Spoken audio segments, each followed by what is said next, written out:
அஸ்ஸலாமு அலைக்கும். ஒரு சிம்பிளான பிரிஞ்சால் ஃப்ரை பார்த்துடலாம் வாங்க. ஒரு 1/4 கிலோ கத்திரிக்காயை நல்லா க்யூபாக ஸ்கொயர் ஷேப்பில் வெட்டி வச்சுருக்கேன். அதுக்கப்புறம் கருவேப்பிலை, ஒரு வெங்காயம், ஒரு 3 பல் பூண்டை நல்லா பொடியாக நறுக்கி வச்சுருக்கேன். ஒரு கடுகு உளுந்து, அப்புறம் சீரகம், 1 டீஸ்பூன் மிளகாத்தூள், 1/2 டீஸ்பூன் மல்லித்தூள், ஒரு 1/4 டீஸ்பூன் கரம் மசாலா, தேவையான அளவு மஞ்சத்தூள். இப்போ அதுக்கு நல்லெண்ணெய் தான் நான் யூஸ் பண்ணியிருக்கேன். நல்லா வாசனையாக இருக்கும்.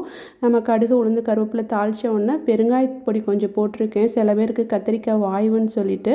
அப்புறம் நம்ம வெங்காயம் பூண்டெல்லாம் நல்லா ஒரு 1/2 இதுக்கு வதங்கின உடனே நம்ம கத்திரிக்காயை எடுத்து போட்டுட்டு தேவையான அளவு உப்பு போட்டிருக்கோம். இப்போ ஒரு ஹை ஃப்ளேமில் வச்சுட்டு நம்மளுடைய மசாலாவையெல்லாம் எடுத்து அதில் போட்டுடலாம்.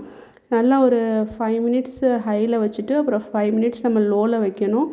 நல்லா கிறிஸ்பியாக வரும். உள்ளே அவ்வளோ சாஃப்டாக, வெளியே கிறிஸ்பியாக இருக்கும். நம்ம இது தயிர் சாதம், சாம்பார் சாதம், ரச சாதம் இதுக்கெலாம் ரொம்ப டேஸ்ட்டாக இருக்கும். இன்றைக்கி எங்கள் வீட்டில் தயிர் சாதம் தான், அதுக்கு தான் இதை பண்ணியிருந்தோம். நல்லா விரும்பி சாப்பிட்டாங்க. பசங்களுக்கு கத்திரிக்காய் பிடிக்காது, ஆனால் இந்த மாதிரி செய்யும்போது நல்லா விரும்பி சாப்பிடுவாங்க. இதில் நம்ம தேவைப்பட்டால் கூட ஒரு பட்டை மிளகா, நெடக்கல்ல எல்லாம் லைட்டாக ஃப்ரை பண்ணிவிட்டு இது மேலே தூவிட்டால் அது இன்னும் டேஸ்ட்டாக இருக்கும். பாருங்கள் எவ்வளோ கலர்ஃபுல்லாக இருக்குது அப்படின்னு சொல்லிட்டு. இதே மாதிரி நீங்களும் ட்ரை பண்ணி பார்த்துட்டு எனக்கு கமெண்ட் பண்ணுங்கள்.